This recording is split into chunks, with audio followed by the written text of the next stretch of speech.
Welcome everyone, and thanks for attending tonight's webinar. My name's Talia Newton. I'm the Climate Emergency Project Officer at Basco Shire Council, and I'll be your MC for tonight.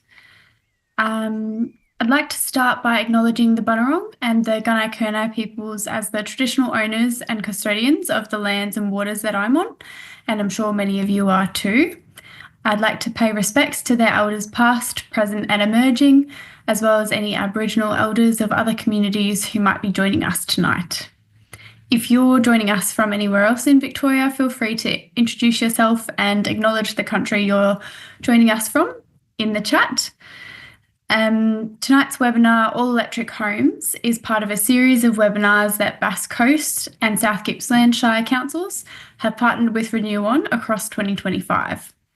Renew has been working in the sustainability space for over 40 years as an independent, not-for-profit body with a mission to inspire, enable and advocate for people to live sustainably in their homes and communities.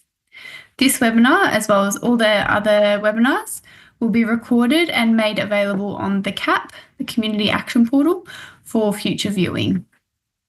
The 2025 webinars are designed to equip you with the information and knowledge to make your households cheaper to run, as well as more comfortable, energy efficient, and environmentally friendly to live in. So now, without further delay, I'd like to welcome our expert presenter for tonight, Dean Lombard. Dean is a former social worker and an energy specialist who's worked for many years with Renew and other non-profit environmental and community service organisations to change policies and regulations to better support households in the energy system. He's passionate about helping people and communities take control of their energy needs and make the system work for them. Welcome, Dean, and over to you. Thanks, Talia, and welcome everybody. It's great to have a bunch of people joining this webinar to talk about this. So I will start now. The presentation goes for about 45 minutes. I'll introduce what we're going through in a second. And then after that, we'll have the Q&A where you can, Talia will ask me the questions that are in the Q&A that you guys put in. So this is basically what I'm going to cover.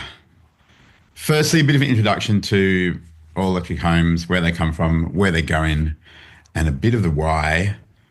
We're going to look at then the two questions that people most often ask about going all electric. And one is, what's the cost implication for me? Is it more expensive? Is it cheaper? And the other one is about the emissions. Is it more emissions? Is it less emissions? And there's a lot of misinformation or not well-known information about this stuff. So hopefully you'll find it interesting and informative. Then we'll talk a bit about the differences in appliances that you'd use in an all-electric home versus a dual fuel home, where you have some gas appliances and some electric appliances. And of course, you may also have, say, wood burning appliances. And then we'll talk a bit about, well, what do you need to do if you want to go down this route? How do you do it? So that's basically the summary of what we'll be doing. So to start with the overview, I think the most interesting thing is that all electric homes are not a new idea. It's like Back to the Future. It's an old idea that's coming back in vogue again. And until, sort of the 1950s or 60s, most, heating, cooking, hot water in homes was mostly done with burning fuels like heating oil, kerosene, coal gas, otherwise known as town gas, firewood briquettes, all sorts of stuff that you got to get and handle and burn, and it's dirty and it's inconvenient and it's dangerous and it puts pollution and smoke, et cetera, et cetera. And when sort of statewide electricity provision sort of happened in the 1960s and onwards, that really changed things, and there was new developments in electric appliances because electricity was widely available for the first time. So the new appliances, and this was an era where all electric homes were promoted because it was cheap, it was easy, and it was clean. And then in the 60s, so during the 50s, during the sort of 50s and early 60s, people were moving from these sort of solid fuels to electricity. And then in the 60s, oil drilling started in Bass Strait for petroleum products, petrol, oil, et cetera, diesel. And methane gas was just a byproduct of drilling for oil. It wasn't needed for anything. And the idea came up that, this could be a useful fuel. We could sell it very cheaply because it's just a byproduct of stuff that we're just getting it for nothing basically while we're drilling oil. So private companies that were doing the oil drilling basically worked with the state government, built pipelines, and started first sending gas to this, Melbourne, Geelong, the main cities, and slowly it started going around the state more widely. And this was the whole new era of gas. And gas was really cheap, even cheaper than electricity, because it was a byproduct of another industry. So this is really what led to the dual fuel households. And that's also why you see them most often, like much more in Victoria than other states. Something like 80% of houses in Victoria have gas and electricity. And in other states, it can be as low as sort of 15, 20%. And that's because we had all those oil fields. So this is what led to the dual fuel households. Everybody installed gas appliances. Whole house ducted heating became very popular because, we have a pretty cold climate in Victoria, also popular in Canberra. Gas was cheap, so it didn't matter if you burned a whole heap of it to provide these facilities. But things are changing. And for quite a while, we've known that the oil wells are drying up. And I'm not sure of the year that they now expect that they'll be sort of basically not usable anymore, but it's coming pretty soon. So there's much less of that gas. Most gas now, because we have such an appetite for gas, comes from what they call unconventional gas, coal seam gas, fracking, much more expensive, much more polluting. That's added to the cost of gas. Also, the fact that there's less of it raises costs. Also, heaps of our gas is now exported, which actually reduces even further the volume available for the local market. So all of these things have led to gas being not as clean as it used to be and not as cheap as it used to be. And that's been a huge change. And, the rationale for many people for going all electric can be simply to do about cost, because it's much more expensive to use gas than to use modern efficient electrical appliances, which is what we're sort of talking about a lot in this webinar. This is a chart. It's a few years old now. It's probably not. It's sort of an average of many different types of households with different types of energy usage. It's also it's based on Melbourne data because it's a huge population that you can get data from. So it's probably a bit different out in Gippsland, but generally not that different really, because cold climate areas, like this pie chart is out of all the electricity a household uses, all the energy, gas and electricity, how much is used for different things. And as you can see here, like nearly half, depending on the type of appliances you have, nearly half of the energy in your home is used for heating, because we have a lot of heating need in Victoria. And, more than a quarter typically is used for hot water. And that's basically sort of like almost 3/4 of our energy is used for those two things. And all the rest is used for other stuff, lighting, a bit for cooling in Victoria, a lot more in other states, but they have less heating. Cooking, not actually very much. Other appliances, that's pretty much electricity. And the reason I share this is because when we talk about electrification, we talk mostly about heating and hot water. And this is why, because those two uses of energy are overwhelmingly the biggest volume of energy used in the home is for those things. So that's the little introduction about where we've come from.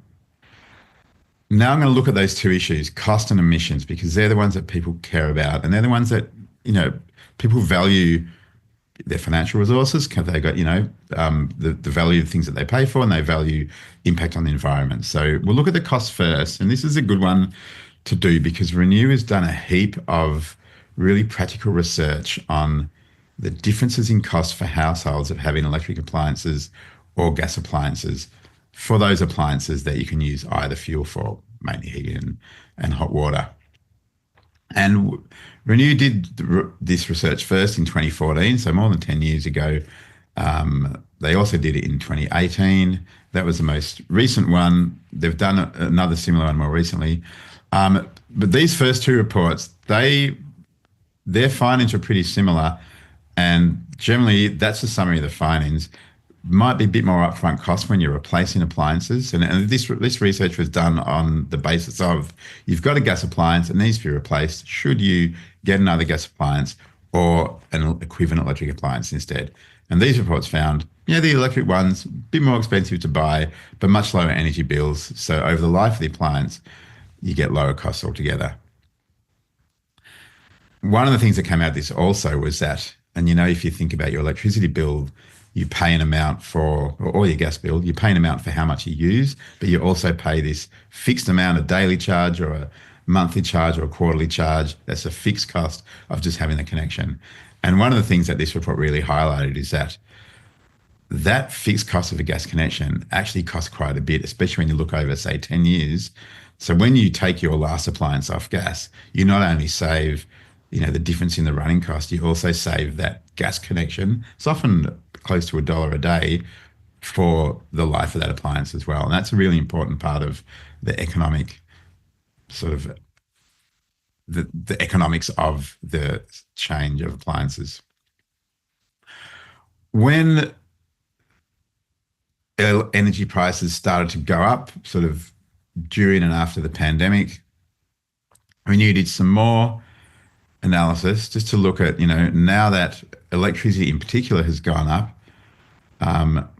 what does that mean for this research? And they basically found that, well, it meant that everybody's prices were going up for using energy, but dual fuel homes, those with gas and electricity, their prices were going up more than all electric homes. So even when electricity was going up, it was still the cheaper option. I think that was a really important finding. Two other things that they sort of touched on in this analysis. One is that there's great benefits financially for going all electric, even if you don't have solar panels. But if you do, you get an even bigger benefit because you've got more appliances that consume that free solar energy you're generating. And that's particularly the issue with hot water because you can time it to heat up when solar's generating, but also with heating.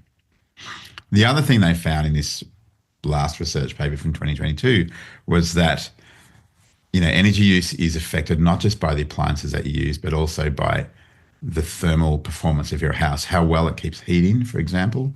And if you improve the thermal efficiency of your house, you reduce those energy costs even further, and that increases the benefit that you have from going all electric.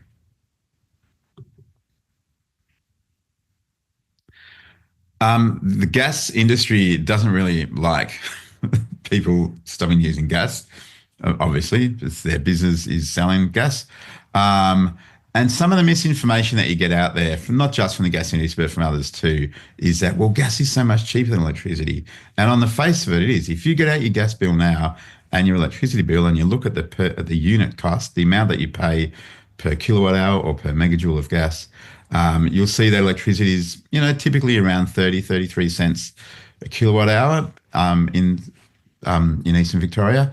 Gas, about 4 cents a megajoule. So that looks a lot cheaper. Gas, 4 cents, electricity, 33. But of course, they're different units, and this often is not noticed. They're actually different units, and a kilowatt hour has 3.5 megajoules in it. So you need to actually convert them to the same unit to work out the relative cost. And when you do that conversion, gas still comes out cheaper. It's 14.5 cents a kilowatt hour, versus electricity at 33 cents. So about half the price of electricity. It used to be even less, but it's gone up in recent years. But this is still not the full story because this is the cost of the energy going into the appliances. But one of the things that makes modern electric appliances so much cheaper to run is that they're much, much more efficient than gas appliances. Like heat pump heating, which is a reverse cycle air conditioner, and a heat pump hot water service are far, far more efficient than the old-fashioned resistive type of heaters. The old radiators where the bars glow red, they're much less efficient than the modern reverse cycle air conditioners that can produce heat at a much cheaper rate. Gas heating, gas ducted heating can be very inefficient if the ducts are in poor condition, but in good condition, gas ducted heating is about 80% efficient. That means out of every sort of 100 units of gas that goes into it, you get 80 units of heat out of it because you lose some in the burning of the gas and et cetera, et cetera. A reverse cycle air conditioner is actually 450% efficient. Actually, that's a bad one. A lot of them are 500 or 600% efficient. So you put 100 units of electricity into that, you get 450 or 500 units of heat out of it, which doesn't make sense if you think about the conservation of energy. But the reason is the heat pump technology actually harvests heat from the air. And I'll explain in a little while what it is that enables heat pumps to be so much more efficient. For now, just take it on trust that heat pumps are 4 or 5 times more efficient than gas. They'll use 4 or 5 times less kilowatt hours of energy to produce the same amount of heat. And when you factor in how much you're paying for the heat that comes out of the heater, that's when the calculation shows that you pay a lot more for gas for the same heat output as you do from electricity. And it's similar for hot water. Even though gas instantaneous hot water systems are very efficient, electric heat pump hot water systems still end up costing you about half the cost of gas for producing the same amount of hot water. And that's all because of the inherent extra efficiency of the heat pump unit. So that's like the lowdown on the cost. And you might have questions, we can do them in the Q&A. But when I get to the appliance section, I'll talk a bit more about why we have this difference in efficiency and what it means. Emissions is another thing. People know that burning coal to make electricity is a lot of emissions, especially in Victoria, where we use brown coal. That's the dirtiest coal out there. And Victoria has the dirtiest electricity grid of all of Australia, pretty much. And even though we know now that gas does have emissions, people used to think gas is practically emission free. It's definitely not the case. Gas has emissions, but gas does have actually less emissions than electricity. So how does the emissions work out when you factor everything in? This chart, this is the latest data available from the Australian greenhouse accounts. And this is a couple of years old because they take a while to produce these, and I'm still waiting for the 2024 emissions factors. But these numbers, it doesn't matter what the units are. I mean, they're kilograms of carbon dioxide equivalent per kilowatt hour of energy. But this is the unit that you measure the emissions intensity of an energy supply. How much emissions does that type of energy supply produce per unit of energy? And as you can see, Victoria's this one here. As you can see, gas is much lower emission per unit of energy produced, per kilowatt hour, than electricity at the moment, or by these last figures. The Victorian electricity grid is 4.3 times more emissions than the Victorian gas supply network for the same amount of energy embodied in that fuel. So again, it looks like, a bit like the costing, it looks like electricity is actually a lot more emissions than gas. But again, you've got to consider the efficiency of these appliances that use so much electricity. Going back to our numbers that we've already looked at, the gas heaters, 80% efficient, the reverse cycle air conditioners, 450% efficient. That's 5.6 times more efficient. So to produce the same heat, the reverse cycle air conditioner is using 5.5 times less electricity than the amount of gas that the gas heater would need. And that's more than this number. So basically, even though the grid is more emissions intensive, you're using so much less of it that you're actually producing less emissions than if you're using gas. Same for hot water, right? It's 5 times more efficient than gas, which outweighs the fact that electricity is 4.3 times more emissions intensive than gas. Yeah, sorry, 5 times more efficient, more than 4.3 times more emissions. That's how the numbers work out. And one thing that Renew did was, and this is a bit old now, and unfortunately haven't got newer data, we compared the emissions intensity of dual fuel and all electric homes in all these locations around Australia. So it factors in the different emissions intensity of the state grids, how much how much energy the appliances use according to the climate, et cetera, et cetera. And you'll see that nearly everywhere in Australia, even though in most states the electricity grid is more emissions intensive, because of the efficiency of modern appliances, there's actually less emissions. So that's Adelaide. And Adelaide's an exceptional example, Adelaide and Hobart, because South Australian and Tasmanian grids are very, very clean. They've got heaps of renewables. Melbourne, I think when this study was done, Victoria had about 25% renewables. Now we've got a bit over 30. And so in Melbourne, it's it's close, but you're still using less emissions with all electric because of that efficiency. The only place in Victoria where this study found electricity had more emissions was Mildura because it's so hot, not much heating, and less energy used for hot water. You see the same in Brisbane. No gas heating in Brisbane, just hot water and cooking. But like I think if we did this again now, we'd find Mildura even a bit lower down because since this started, the Victorian grids have gotten less emissions intensive. And there's two dynamics in this emission story, and one is that gas is getting dirtier. It used to be cleaner. It's getting dirtier because getting methane as as a byproduct from oil was easy, and these fracking and coal seams much more intensive, much more emissions created in getting the gas out of the ground, as well as other stuff like air pollutants and toxic wastewater. But as well as gas getting dirtier, electricity getting cleaner. I already mentioned that, since that data was done, Victoria's grid supply has gotten pretty much up to 30% renewable from about 25 back then. And if you look at the projections, by 2030, the Victorian grid will be half as emissions intensive as it is now. That's a huge change, a huge reduction in emissions from our electricity network. And to go back to this graph that I showed before, this is 2023. That's how emissions intensive the electricity grid is compared to gas of all the states. And if you look at the latest projections for 2030, this is wild. It goes down. So pretty much everywhere except Victoria, the gas grid is more emissions intensive than electricity. And even in Victoria, they're very, very close. And that huge drop in just a few years is because of the massive increase in renewables in the grid and the slow phase out of coal power stations, some of them are closing down, and much less use of gas power stations because renewables and batteries are picking up so much extra of the load. So that's basically the emission story. Basically in most parts of Victoria, all electrics less emissions than gas anyway. But even if it wasn't, even if it's not, like say Mildura, it's very, very close. And given that you're putting in a new appliance now, it lasts for 10 years, by the time that appliance, halfway through the life of that appliance, the emissions factor of that appliance has changed and it's now using less because of the way the grid is getting so much cleaner.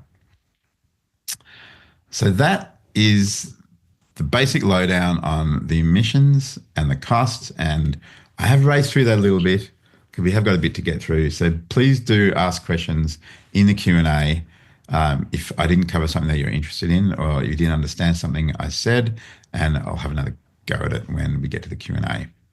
Now I want to look at the appliances because this is a question a lot of people have, especially because in Victoria, we're really used to gas appliances. We all, many of us grew up with it. We love cooking with gas. We love our gas heaters, and we're just not used to some of the alternatives. And some of our experiences of electric equivalents, like those resistive electric cooktops where you've got to wait 20 minutes for the hot plate to get hot and then you got to wait 10 minutes for it to cool down again. That's really coloured our experience of electric appliances, but the modern ones are completely different to those old ones, and it's good to remember that. Here's a very basic evolution of appliances. This is the heyday of the first, season one of the all-electric home. That's your stove with the little coils, and your resistive electric hot water tank. It's got a filament in it like a light globe or like an electric kettle that sort of heats up.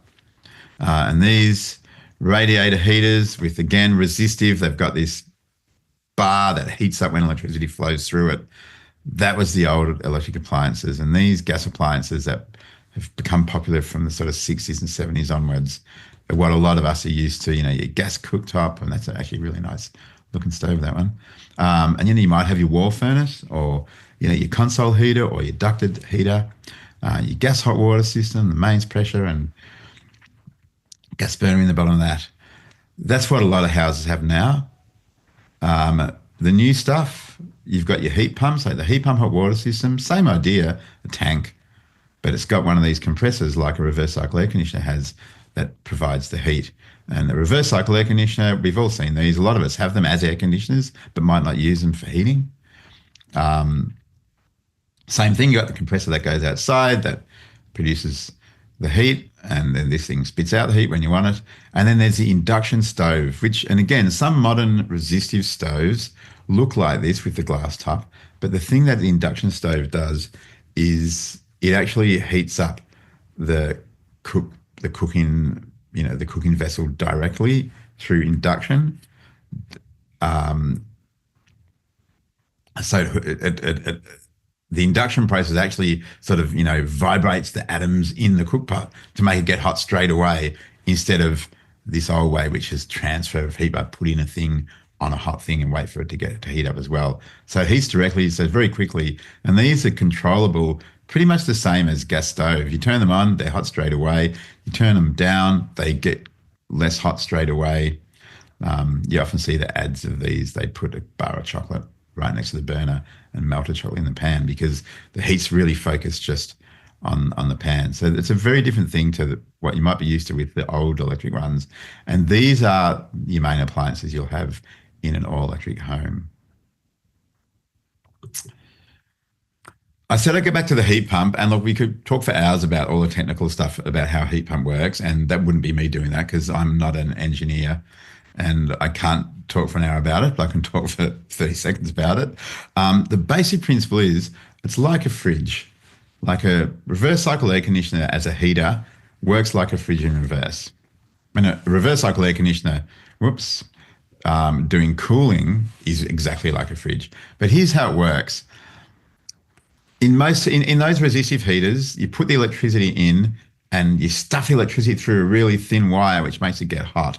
So you're using all the electricity that you power it with to produce the heat from that electricity. That's why they're 100% efficient, like a bar radiator.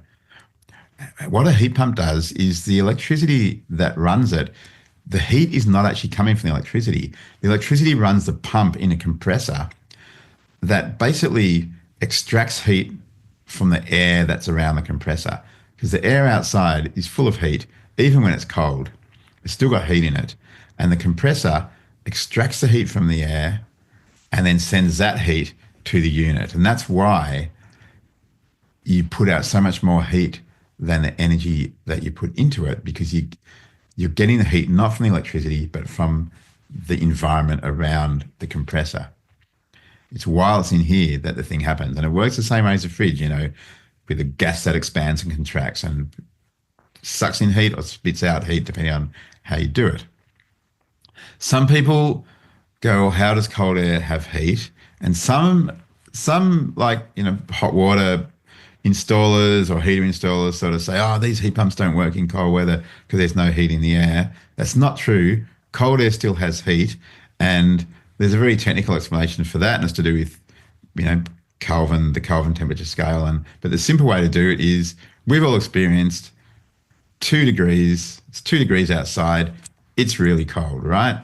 But if it's -2 degrees outside, it's even colder, right?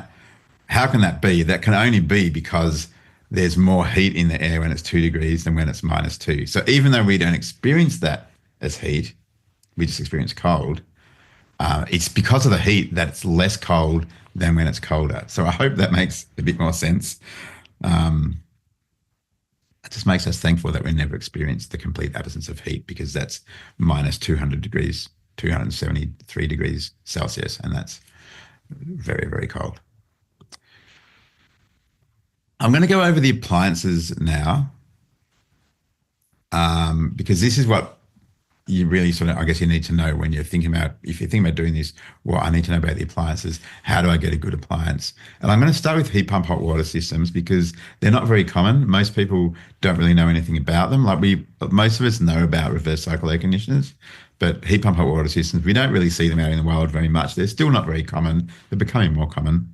But yeah, look, they work the same way as a reverse cycle air conditioner. They've got the compressor that gets heat from the air, puts the heat in the tank to heat the water up. There are 2 main types. Some of them have a separate compressor, just like your reverse cycle air conditioner. Others have the compressor built in to the top of the tank.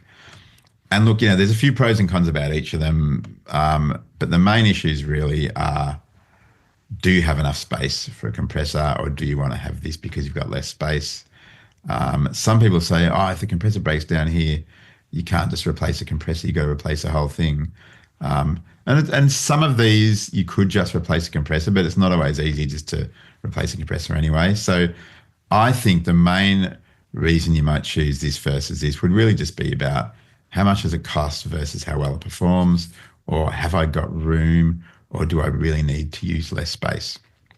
The other thing to remember about these heat pump hot water systems is that they're storage hot water systems, like your old school gas mains pressure hot water system, where it heats up water in a tank and you use water from the tank. And if you use too much, it's not hot anymore and you got to wait for it to heat up again.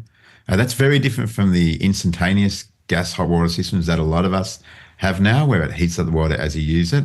So that's probably the main difference that people will experience.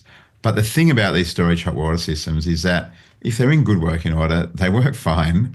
People often ask, oh, how do heat pumps produce enough hot water? And the answer is just make sure you get the right size tank for your household, just like if you were buying a storage gas hot water system. A small house can have a smaller tank, a large house have a larger tank. Installers will usually size a tank to the size of the house, like say how many bedrooms it has. And some people are like, well, I've got a 4-bedroom house, but there's only 2 of us, so we need a smaller one, which might sort of be true. But the industry standard is to size it to the house because, if those 2 people sell that house, chances are the person who buys that house is going to want to fill up the 4 bedrooms and, then they don't want to be stuck with a too small hot water system. So generally it's advised that you get the size that matches the size of your house. Like with the gas storage hot water systems, the older ones take a while to heat up again if they run out, and they only run out if you use a ridiculous amount or if you got it sized wrongly. The modern ones recover much quicker. So again, if you buy a new one, you should be right if you just avoid the very cheapest brands. And I think that's good advice for anything that you buy, especially expensive things. The cheapest brands usually are not the best, and usually most others are. And in the looking around that Renew when we were deciding what to use for our modelling, we sort of found, we asked people, reviews, members, what they'd experienced, and we basically found that, most of the ones that are sort of mid-priced or above performed really well. Some of the really expensive ones were a bit more efficient, so less running cost. But in many cases, the extra cost of buying that super expensive one sort of offset the energy saving. So, it's up to you, but I would go for sort of a mid-priced one. I really find an installer who has experience doing heat pump hot water systems because they know how best to install it properly. They'll give you the best advice as to what will suit the space you've got available and, the size of your household and everything else. Some people are concerned about the refrigerants, which is the gas that's used in the compressor to generate the heat. Fridges have it too. Some of these refrigerants, they're bad greenhouse gases if they leak or maybe when the thing gets discarded at the end of life, if it's not discarded properly. So some people are really concerned about trying to find one that's got a refrigerant that has less greenhouse impact. And they do rate them on how they do have a greenhouse rating for the refrigerants.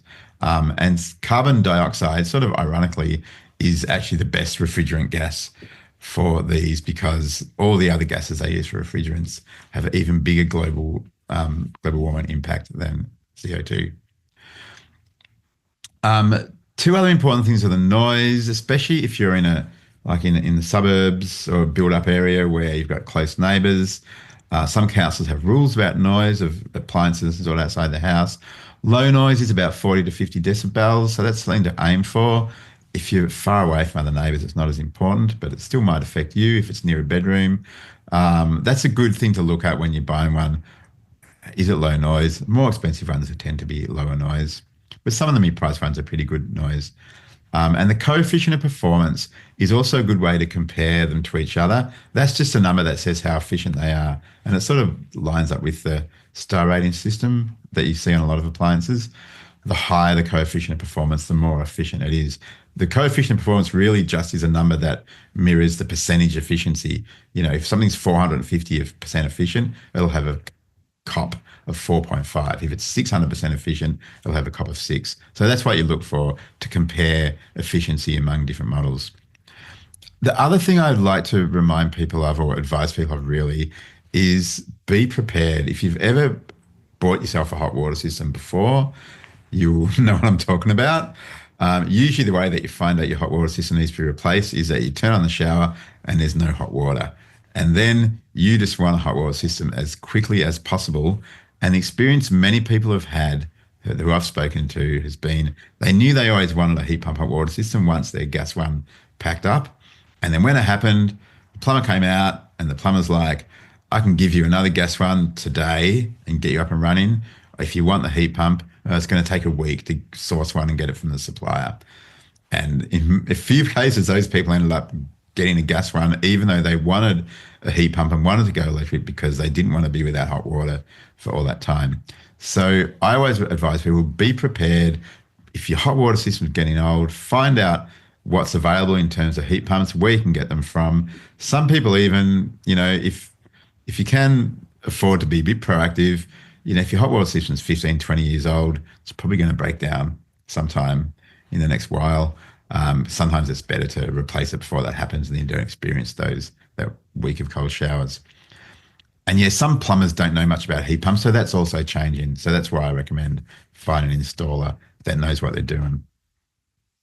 I was going to mention quickly electric instantaneous hot water because people sometimes ask about them. This is the electric version of the gas instantaneous, where it heats up the water as it's coming through the pipe, no storage. The gas instantaneous is actually really efficient and very cheap to run. Electric instantaneous, they can cost a bit to run depending on your electricity tariff because they have a high draw of power for electricity just for a short amount of time. And you usually need a high capacity circuit to get installed so that it can run because you need 20 or 30 amps or something. And you also can't time them to run with your solar. So it's probably, some people like the instantaneous ones, but I don't generally recommend the electric instantaneous because they're just not as flexible and they can be more expensive to install. And the beauty of these heat pumps, like storage hot water works really well, and it's like a battery. It uses your solar when you don't need to use it, and then you basically get free hot water. So that's our hot water systems. Reverse cycle aircon. Look, people are more familiar with this, and a lot of us have it in one room, which is probably not enough to warm the whole house as a heater, but might be good for an air conditioner. So if you're going to go, fully electric reverse cycle air conditioner heating, think about and maybe even talk to a heating specialist about, what's the best combination for my house, size it right for the house, usually a large one in a living area, maybe a smaller one in an area of the house where there's a few bedrooms. Some people put them in every bedroom. You don't really need to go down that way, but you might want to. If your house is well insulated, then if you've got a few reverse cycle air conditioners sort of strategically installed, you'll find that because the house is well insulated, the air temperature through the house will sort of equalize in a little bit of time. So it can actually keep the house nicely warm, even though there's not one in each room. And that's a bit of a head change for people who are used to, say, ducted heating, because when you've got that, you're used to being the source of heat in every room. But then, as you would know, if you have ducted heating and good insulation, it's very easy to overheat with a ducted heating system because you just don't need that much heat. Some people don't like the draft of the feeling of the air blowing, and air blowing can actually make you feel a bit colder. But setting a low fan speed on reverse cycle air conditioners, and having them aimed a bit higher rather than lower is a good way to go. It'll still circulate the air through the room. Always look for a good star rating because it means you use less electricity. Bigger ones are a bit less efficient than smaller ones. Like the really efficient ones are probably about 7 stars for small ones and 5 or 6 for bigger ones. You can get ducted heat pump heating systems. They are less efficient because you're pushing a lot more air and you tend to get losses through the ducts. So we do find that the single units in each room generally is the most efficient way to do it. But, they work pretty well and they're still pretty cheap as a ducted system. The issues with the refrigerants and low noise are the same. And look, some people don't like the way they look on the wall, and there are a few options for that. Some people get built these sort of cowlings to put them inside so you can't see them. You can also get console ones on the floor, which is actually nice for heating because you can stand in front of the heater.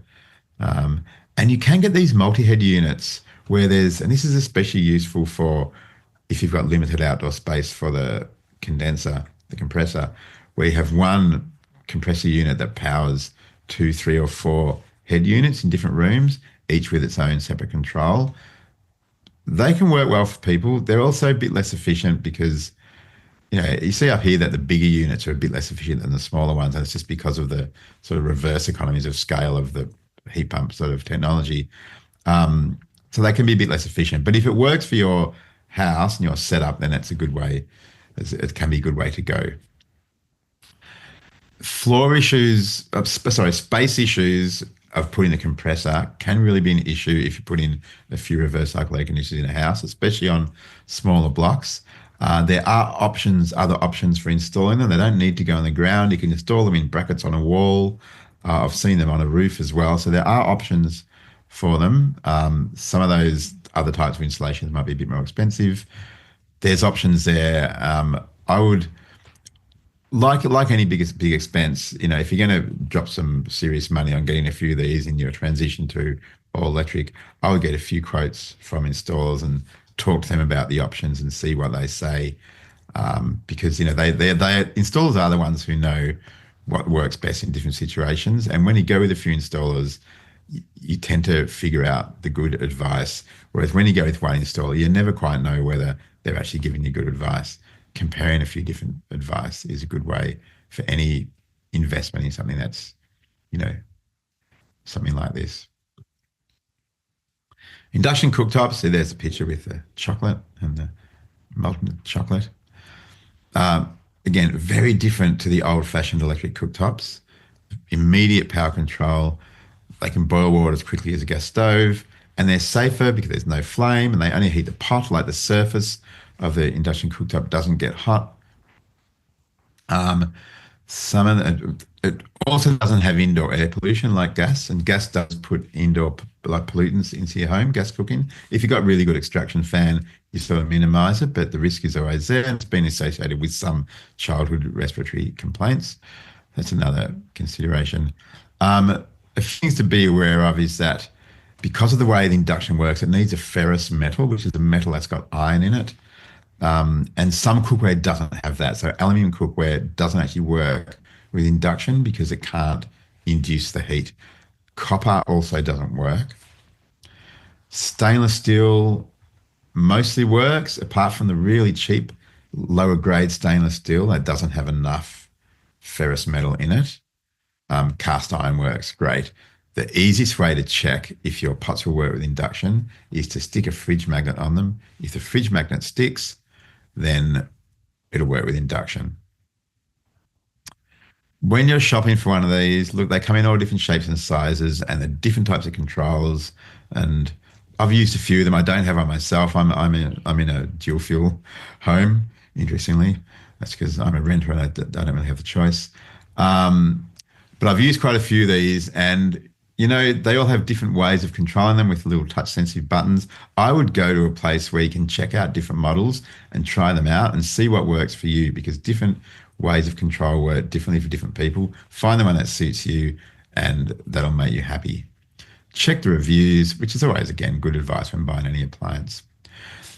And if you're not sure about this, I'm not sure about the South Gippsland and Bass Coast councils, but some councils and some other organisations will have portable induction cooktops that you can borrow to try out and see what it's like. They just sit on your bench and you plug into a PowerPoint. You can buy them fairly cheaply from places like Aldi and that. And yeah, some community organisations will lend them out. So that's worth checking out if you want to try it out, or go to a friend's house who's got one to see what it's like. A consideration with installation, I mean, like any stove, you need to make sure it's the right size for your bench tops, and you can do the cutting in the bench top right. But the other thing is that it might need, similar to the instantaneous hot water thing. It might need its own circuit to the switchboard. Now, you might already have this with your oven because a lot of electric ovens will have a dedicated circuit because they need a higher draw. And depending on what you buy, which one, it might need, they'll need different models will need different ampage, different sort of power requirement from their circuit. So that can be a bit of additional cost in installation. So that's worth finding out. There's some recent models that have a battery as part of them, and they don't need as much power, because the reason it needs that dedicated power is because when you turn them on, there's like a burst of electricity, and every so often they need a burst of high power electricity to keep it going. Like the usage is actually quite low, but they have these bursts where they need a lot. So some of these models have a battery in them, so that when it needs a burst, it takes some from the battery and just a bit from the electricity circuit. So that can be a way to go too. This technology is still developing quite a bit, so find out about them, check around, try them out, see what works for you. How do we do it? Good news is Victorian government has recognised that gas is running out, electric appliances, and the need to reduce emissions. There's a whole lot of dynamics that are pushing households and a lot of businesses to be all electric and to be phasing out the use of gas. So they have these programs, various programs to give people discounts, help people financially who are trying to upgrade from gas appliances to electric appliances as part of an all electric journey. So some of these are under the Victorian Energy Upgrades program, which is the same program that has people coming around, giving you free draft seals or light globes. And go on their website to have a look at that, because the amount of discount depends on what you're replacing and what you're replacing it with. What sort of heating are you taking out to put in your split systems or whatever? Or are you putting in split systems? Are you putting in ducted reverse cycle heating? Same as a hot water system. Are you doing a heat pump? Are you doing solar hot water on your roof? The amount of rebate depends on what you're replacing and what you're replacing with. So the website's got all the info, but the discounts are quite good. They range, as you can see here, up to sort of almost 2.5 for split systems, up to about $10,000 for ducted systems because they're more expensive. Depends a bit on what you're replacing it with. Hot water depends on if it's solar or a heat pump.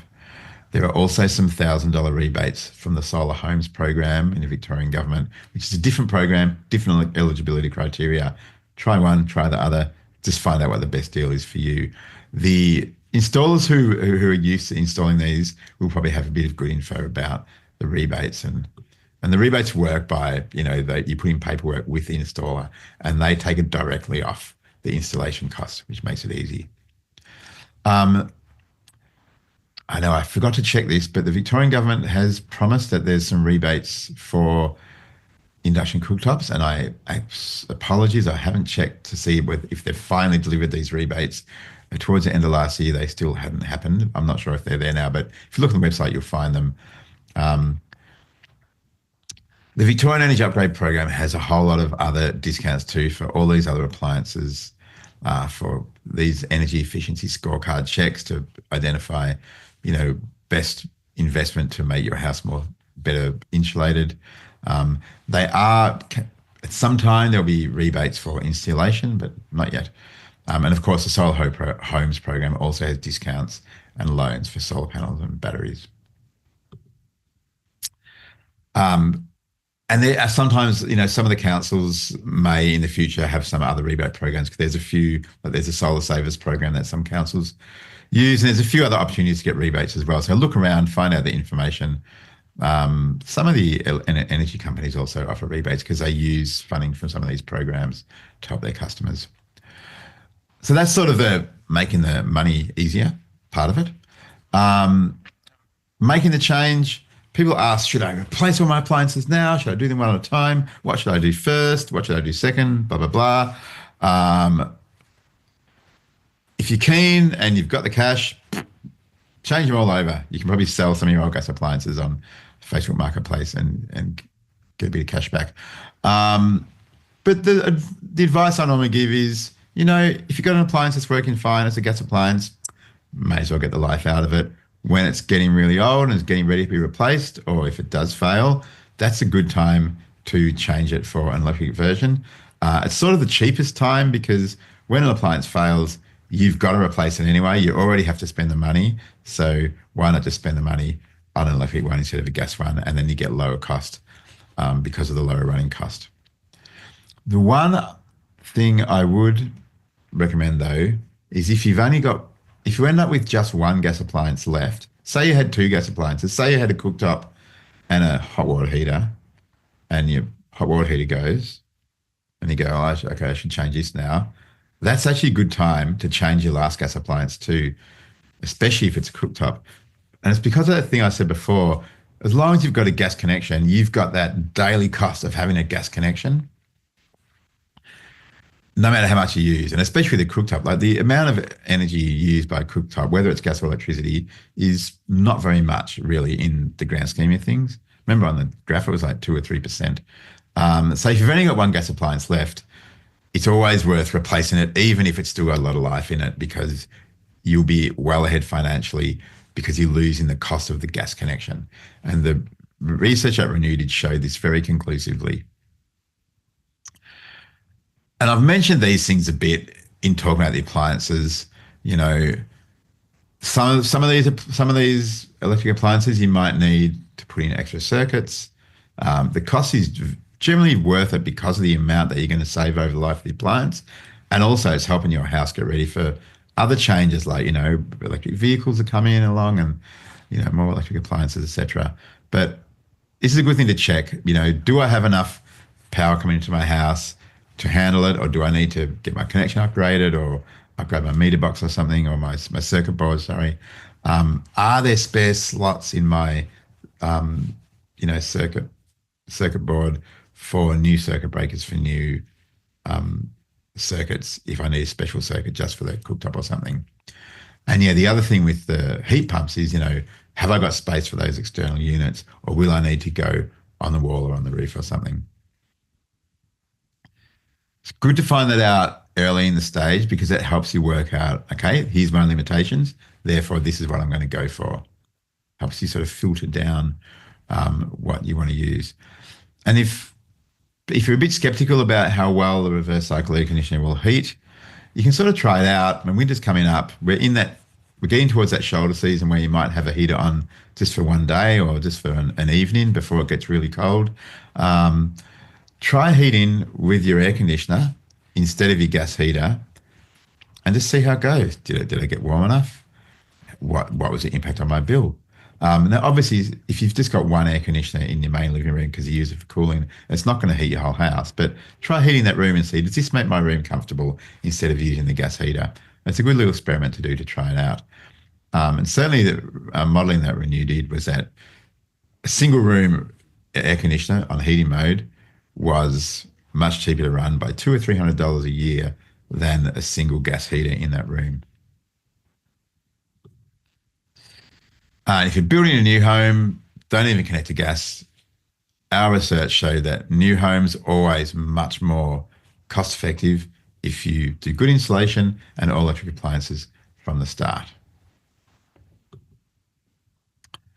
And the new building code has a 7-star efficiency rating for homes. It's a different star rating from the one on appliances, but they use stars because everybody loves stars. But yeah, the 7-star rating is basically based on how much energy does it take to heat and cool this home for a year in that particular area. It's based on the area of Australia that you live. 7 stars is now the minimum standard for new homes. And the research at Renew did found that if you spend a bit more and upgrade your home to 8 or even 8.5 stars, that usually pays off within 10 years by lower heating and cooling bills. Going super efficient like 10 stars doesn't generally pay off economically because it's very expensive to get that last bit of super thermal efficiency done, but it does make the home more comfortable. So if you've got the money to do that, it can be worth doing if you want that comfort, because we like to be comfortable in our homes. There's lots of different studies that show how much cheaper all electric homes are than dual fuel homes. And this is just one. This was from the Climate Council a couple of years ago. They picked some sort of average home in these capital cities and they go, this is how much you save in a year if you go all electric. So that's quite a bit. And, Gippsland, you're sort of between Melbourne and Canberra sort of level of sort of climate. So the benefits are there, and the more heating that you use, the more the benefit is, because that's where you really save the money, is heat pump heating instead of gas heating. I mentioned before, solar panels go great with an electric home. They enhance all the benefits of getting off gas, and you've got the opportunity to use free solar electricity during the day, especially with stuff like hot water. Batteries are becoming more common, and they can add to the value that you get. And solar has a great environmental benefit. And here's some modelling the Victorian government did a couple of years ago. They compared a typical, whatever a typical home is, typical dual fuel home, gas and electric, with an all-electric home with ducted heat pump heating and an all-electric home with split systems. And this was their annual energy bill. So you can see that the all-electric homes are cheaper than the dual fuel, and the split systems are cheaper than the ducted because they're more efficient. And that's homes without solar. Add solar, you can see solar makes the dual fuel home a lot cheaper, but it makes the all-electric home even more cheaper. I think this is good because it shows all electric, definitely a financial benefit. Throw solar on, even more so. Closing your gas account, you got to close the account in order to not pay that daily charge. So gas companies sometimes make it a bit hard to close your account, so you got to be persistent. There might be a fee to close the account. It's worth it. You might have to get the meter removed, which is a process called abolishment. You'll have to pay a fee for that, and people used to pay over $1,000 for that sometimes. But there was a recent decision by the energy regulator that caps abolishment fees at $220. So probably worth it. They like to abolish properly for safety, so there's not gas pipes still in your house underground. Small price to pay for getting off gas. I mean, you save that money in less than a year of not having a gas account. You can go all electric by getting an electric vehicle. That's a whole other presentation that I'm not most equipped to give. So, but worth keeping in mind. And if you do need to upgrade your electrics a little bit for going all electric, that's also going to support you having an electric car in the future. And it's considered that by 2030, they're going to be very, very common. Some people with lots of solar can use an old-fashioned resistive hot water system, and that can be quite cheap for them. If they've got heaps of spare solar that they can't export and they can't use, that can make that worthwhile, and it's a bit cheaper than buying a heat pump, but I think the heat pump's generally the best bet. Solar thermal hot water, not such a great thing in Victoria, but still costs similar to having a heat pump. So you might like to use one of those. That's an option. They are more expensive. They're less common. They take up roof space that you could put solar panels on. But some people like them, and they might be your only option if you haven't got room for a heat pump. Evaporative cooling, I was going to flick right through that because that works. They're cheap to run, but they don't work very well when it's humid, and they don't heat. So reverse cycle air conditioners are generally a better option, and they use a lot of water, which can be very expensive, and they don't work very well when it's humid. Some people love hydronic, but they tend to overheat houses, and they're very expensive. The last thing that people ask is, what about if there's an outage? And I'm sure that out in South Gippsland, more so than where I live in Footscray, you have more outages than me and they last for longer. That's just the nature of regional and rural electricity supplies. They can be pretty frustrating in an all-electric home. They're pretty frustrating in a dual fuel home too, because most modern gas appliances need electricity as well. Obviously, cooking is the exception. So if you are all electric, storage hot water is great because it usually lasts a couple of days before it cools down if you use it judiciously. And having an alternative way to cook is very helpful. A barbecue, a camping stove. And if you're in an area that's prone to outages, you're probably already thinking about maybe I should have some other backups like a generator or a battery with your solar. So there are a few things to consider. That's pretty much it. here's some useful resources. I mentioned most of these. The Victorian Energy Upgrade Program has lots of rebates. Solar Homes has some too. Sustainability Victoria has a good webpage about going all electric. I think that'll go in the chat. All these links are in the chat. Renew's got this great getting off gas toolkit that they put together a year or two ago that uses case studies, gives a lot more detail than I've given and looks at some of the things to watch out for, and gives some great advice. They've got a whole webinar series on Renew's YouTube, so definitely recommend that. And I'll finish up there, and Talia will come back on and we'll do the Q&A. So thank you for listening to me. Thanks so much, Dean. That was great. Really good. We will get into the Q&A very soon. I just wanted to mention a couple of things first. One of them is you mentioned the induction cooktops that some councils might have them to borrow. So we've worked with the local Miley libraries. So any of the Miley libraries, you can actually borrow induction cooktops from there for free, and try them out if you're thinking of changing over from gas. You can also borrow thermal imaging cameras if you want to start looking into insulation and draft proofing and that sort of thing. And they also have home energy and water efficiency kits too. So we'll pop a link to those in the chat. Tonight's webinar is part of a series of online and in-person workshops throughout the year that's called Living Lightly. So we're partnering with Bass Coast Adult Learning as well as South Gippsland Shire Council and lots of other local organisations to cover topics such as energy, food, gardening and circular economy. You can register for free now for lots of other online and in-person workshops, and the link to those will be in the chat. And then lastly, speaking of solar, Bass Coast Shire Council residents can access the Solar Savers program. It's a local government initiative helping households and businesses to install quality rooftop solar and batteries, and they have actually added heat pump hot water systems there as well. So if you're thinking of changing to a heat pump hot water system, you can get onto the Solar Savers for free information or a no obligation quote as well. So we will get into the questions now. So if you have other questions for Dean, please continue to put them into the Q&A function and we'll get to as many as we can. And the first question that we have, it's around with the government rebates that are available, it seems that lots of businesses supplying them are a little scammy, and it can be hard to know if the business that you're dealing with is trustworthy and supplying quality systems and workmanship. So I guess the question might be, how do you know what company is good to go with?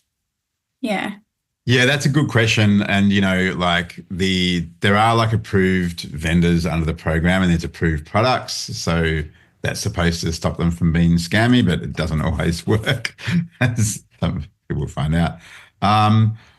Look, it's a tricky question to answer. I think generally it's like any large purchase that you might make. Talk to people in your community who've had it, ask them who they used. Did they do a good job? Are they trustworthy? Did they do good service? Have a look at the available vendors on if you get in.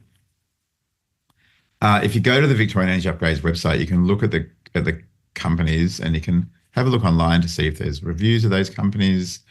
You can check that they are members of their signatories to the New Energy Tech Consumer Code, the NETCC.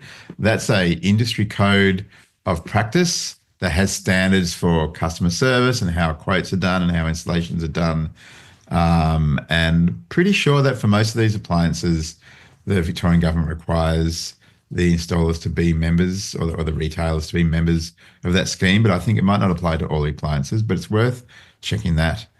I think the main thing is to check out the NETCC list of their approved suppliers, but also talk to people in your community who've done it. And always get a few quotes.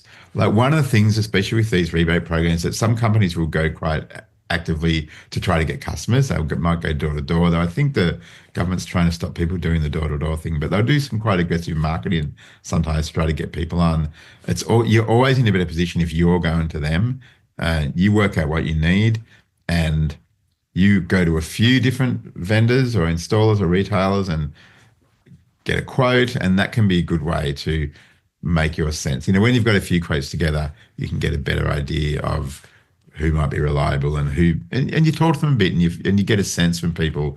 Okay, I've got a better sense of this person. It sounds like they know what they're doing. If they're talking to you about options and saying you might want this, you might want that, that's often a better indication of a good vendor than someone who just goes, we got this one for you, because some vendors just want to sell the one model that they've got to everybody, and they don't really care about making sure it's one that suits you.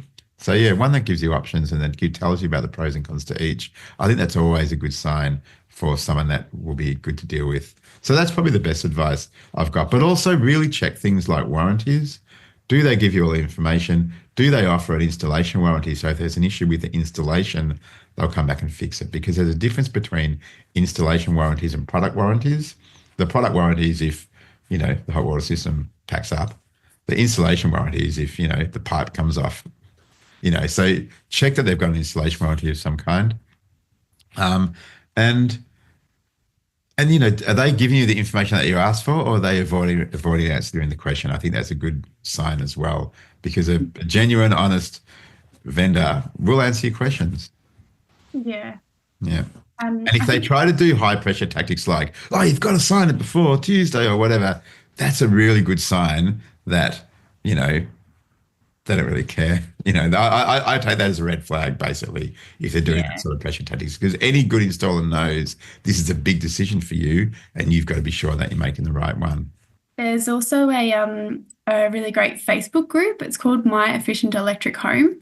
And a lot of people are part of that group and very willing to share information. So I think if people want to ask questions about specific installers or specific products, that's also a really good place to go if you don't know someone in real life who has whatever it is that you're looking at too. That's a great suggestion. It's a good group. It's also quite a large group now. So I'd sort of give the same advice in some ways with that, if you put a question on there, you can get quite a few answers. Yeah. I would look at the answers all together, and you can usually figure out who's giving the good answers and who doesn't know what they're talking about. So, yeah. Yeah. Well, thank you. The next question is around heat pump clothes dryers. So, what do you think about them? And then also, do you know if they exist as washer-dryer combos for people who don't have a lot of space? And does that make them less efficient if they do? Okay. Good question. I don't know if did you say they do exist as combos? I don't know. Or do they exist as combos? I do that, yeah. I don't know if they exist as combos, to be honest. Yeah, I'm not sure. I suspect not, but I'm not sure. So I would, sorry, I can't answer that. You might have to do some searching. Generally, but as how they perform compared to, the traditional sort of resistive heat dryers. Look, I don't have one. I know people with them, love them. Very low usage. They don't fog up. You don't need to vent them because of the way that they work. They do take longer to dry clothes just because of the way that they work. So that's a bit of a trade-off. Your traditional resistive one, bang, heaps of heating, dry really quickly. You've got to vent it. The heat pump ones, condenser ones, they take longer. So if that's a consideration, then consider that. And if you look at the specs of the machines, you should find how long the cycles go for. In some ways, it's a bit like the whole front loader versus top loader washing machine. I mean, the technologies are nothing like it, but front loader washing machines take longer to wash your clothes than the old fashioned, top loaders. But they do, in many people's view, a better job. They're more gentle. They use less water. So it's a similar sort of trade-off. Some people really I need my clothes dried in, 45 minutes. Stat sort of, if that's you, then maybe it's not for you. But if you can work with a dryer that takes longer, everyone I know who's got one of those condenser ones thinks they're absolutely fabulous, and they never want to go back. Yeah, great. Thank you. The next question we have, what do you think about using EVs to charge houses? How long do you think that will be until it's a more widely used technology in Australia? Yeah, good question. And I can't give you a year, but I can tell you that it's been worked on in the government and regulatory space right now. I'm involved with a group that's working with the federal government that's looking at they're doing a roadmap for what they call the CER roadmap. CER basically means it stands for Community Energy Resources, sort of new energy technology in homes. So there's this whole roadmap around, transitioning to much more of this type of energy technology in people's homes. Everybody working in the energy sector recognizes that electric vehicles as batteries that can support the grid or that can help power a house is really valuable. It's one of the things that makes electric vehicles a valuable sort of product for people. Um, and there are regulatory issues with it, and they are being worked on at the moment. So I don't really have a target date. And even if I did have a target date from this government working group, I wouldn't I wouldn't hold my breath about it because that stuff always changes. But it is happening. And I know some people are impatient that it's not happening here, where it's been happening faster in some other countries. I'm in two minds about that. I get the frustration, but also the grid is a very complex thing. The way it works with, you know, energy flows backwards and forwards between end users and the grid and large generators, et cetera, et cetera. It is pretty complex. It is important to get and it's all privatized as well, right? It is very important to get the regulations right and to get the settings right so that these things and to work out things like what are the standards. There's different standards for doing this, what they call vehicle to grid or vehicle to home battery thing with electric vehicles. There's a range of different standards around the world. Right now they're working out what's the best standard that we should require in Australia. 'Cause if we don't have a required standard in Australia, then we get this whole mishmash of different stuff that works on different standards, and it can actually cause problems in the broader system. So I share your frustration. It's going to be so good when we've got that because it'll actually mean that it'll help our electricity bills go down because having all those batteries in the system helps to keep down sort of peak demand and means that there's less augmentation of the energy network that needs to happen. So it's going to be a great thing. I hope it doesn't take too long. I think within a few years we'll see that it's coming here. But I don't quote me on that, and I'm not holding my breath because it might be quicker, it might take longer. It's hard to depend. It depends on so many things, and what the federal government decides, how much they want to support it or not. There's lots of factors. Yeah, no, thank you. I think this is the last question that we've got. What do you think about wood heaters as a method of heating? Good question.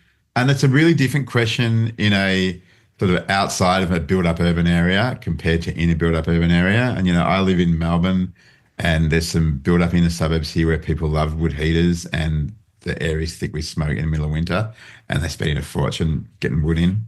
It's very different to a situation where you guys are, where you've got a lot more space and you've got a lot more opportunities to get fuel at low or at no cost. And especially in regional areas where the electricity supply is less robust and there's less capacity, then wood heating can be an important complement to the energy system in that way because it does take some pressure off electricity grids, especially if gas is sort of going away. So I think there will always be room for wood heating, as some of you've got it now. I mean, it's in terms of the amenity of it, a lot of us, we like having the flame, we like the heat from, a good sort of wood heater. It does have the thing, it doesn't necessarily heat the whole house like, say, ducted gas or a bunch of split systems would. A lot of people might find they combine a split system or two with a wood heater that they've got, especially if they've got a good source of wood. I wouldn't be, on the emissions of wood heaters, it's also a bit of here and there on that because, yeah, they do emit carbon dioxide, it's a greenhouse gas, etc. But it's also that carbon is embodied in the wood that's the fuel. And when that wood is lying around on the forest floor dead, it also releases into the atmosphere. So, you know, burning wood doesn't necessarily make emissions worse in that sense, but it sort of depends a bit on how much wood you're burning compared to what would happen if it was just left to sort of rot naturally. So I think if you've got, a good efficient wood heater, and look, Renew's got some good articles in Renew magazine, and I think some stuff on the website about wood heaters and how to find the good efficient ones. A good efficient one has minimal sort of pollution and is efficient in its heat. A lot of them work with hot water systems, as you know. So I think if you've got one that's working for you, that's great. You can focus on the other stuff. Getting off at this stage, getting off gas is more important than going all electric. And for many houses, it's the same thing. But if you've got a wood heater, they're two different things. So I mean, I wouldn't be going around putting wood heaters in a new home, I guess, unless I was like maybe off grid and had really limited availability of electricity. But if you're using one, I think and it works for you, then focus on the other stuff. Yeah, great. Thank you. Oh, yep. Sorry, we've got one more question regarding wood heaters. There's the issue of people burning wood that emits toxic fumes, treated or painted old wood. In regards to solar panels, I very much love the idea, but would love to learn more on how to protect myself from EMF. Oh, is that two different questions? Yeah, Yeah. I'm the one person, but All right. So on the wood issue, obviously, yep, you shouldn't burn wood that's treated or that's painted. And I think people who live with wood heaters should know that, and I think most of you do. So yeah, don't.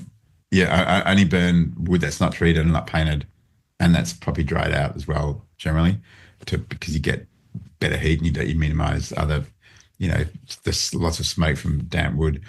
On the EMF and solar panels, look, some people are particularly sensitive to electromagnetic frequency EMF.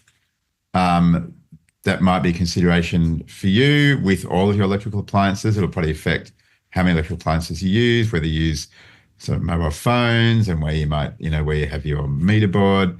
So if you're particularly sensitive to EMF, then, the degree of your sensitivity, it varies between people. So I can't really answer that apart from, if you are affected by it, if you do have that thing where you're very sensitive and affects you, I guess you know what you need and what you don't. If you're not particularly sensitive to EMF, the EMF from solar panels is negligible for people who are not sensitive. It's no worse than what you get from, the wires in your walls and your lights and stuff like that. So I wouldn't be concerned about EMF unless you have a particular sensitivity to it, as some people do. And then I guess you probably know the limits that you can have, and we need to work out whether it's going to work for you or not. yeah, great. There's just one more question. For a holiday house that doesn't use a lot of electricity, what is better for hot water, a heat pump or solar roof panels? That's a really good question. Because if you've got a heat pump hot water system sort of going every day and you're hardly ever there, it's not, so you're sort of wasting electricity. If it's empty most of the time, like if you mostly use it in summer, then a roof-mounted solar hot water system could be the go, because in summer is when those roof-mounted solar thermal hot water systems work the best. So that might be the trick for you. Another one that they say for people who have very low hot water usage is even a small resistive hot water system, the old-fashioned sort of tank with the element in it. That might be actually best for you if you don't use it very much, because it'll cost a bit more when you're using it, but you're not using it very much, so it doesn't matter so much. I mean, if you've got a heat pump, you can sort of turn it off and then turn it on when you come down to use it. But I'm not sure about how wise it is to have it off most of the time and just turn it on for a few weeks, because many mechanical devices like that, they need to be operated more regularly to stay in good shape. So I think the best option for that would be either a small, if you have a small need for water, a small resistive electric hot water system, or if you got, otherwise yeah, solar thermal on the roof, electric boosted maybe, would be a good way to go because especially if you use it mostly in summer, you won't need to boost it very much. I mean, if you've got gas, this is actually a situation where gas instantaneous works really well because you can just turn it on when you go down there and it uses not very much. But if you're trying to get off gas altogether, yeah, I think those other options are the way to go. I mean, you could consider electric instantaneous and just turn on when you get down there and it just heats the water as you go. But they're more expensive and you would probably need to upgrade the circuit. So if you're happy to do that, that would work very well for small use or for occasional use because you're only using energy when you're using it and it's happy to be turned off a lot of the time. So yeah, there I think the options. But good question. And with all of these things I've said, there's always a few situations where, the standard answer is not the answer for everybody. Like with cooking, for example, we often get asked, what if I like to cook with a wok? Woks, eh, woks don't work so well on induction unless you've got a flat bottom wok or unless you've got an induction stove that's got a dish that you put the wok in, or unless you have a thing called a wok adapter that you put on top of an induction. So that might be right for some people. For other people, they might sort of go, I really need gas for my wok. And a couple of people I know who were really wanting to go all electric, but had some cooking needs that they really, really wanted gas for. The solution they found was to go all electric with everything else. And then instead of being on, connected to gas and having that dollar a day, whatever connection costs, they got a LPG run stovetop or just a single wok burner or something and had a small gas bottle that they got a gas plumber to plumb through the side of their house, like with you do with the big bottles, but just with a small bottle that they can disconnect and go and fill up when they need it. And that worked for them. And that was their compromise between, I want to go all electric, I don't want to be on the gas network, but I do want to turn on a gas burner every couple of weeks and cook my special meal. So, that's an example of where you find the path that works for you. Yeah, that makes sense. All right, so that's all the questions we have time for tonight. Thanks very much, everyone, for your time. I hope this event has been informative and helped to answer some of the questions you might have had around going all electric. Thank you very much to our expert presenter tonight, Dean, for lending us his expertise and experience for the evening. And also thank you to Andy from Renew for the behind-the-scenes tech support. Now, before we close the event tonight, I'd like to remind you that you can register for the next workshops in the Living Lightly series. You can register for those on our website, The CAP. We'll put the link to that in the chat as well. And a final reminder that this webinar has been recorded and will be posted on the CAP in the coming weeks. So you'll also be able to find recordings of our other webinars there too. That's all for tonight. Thanks again for coming along and hope to see you all again soon.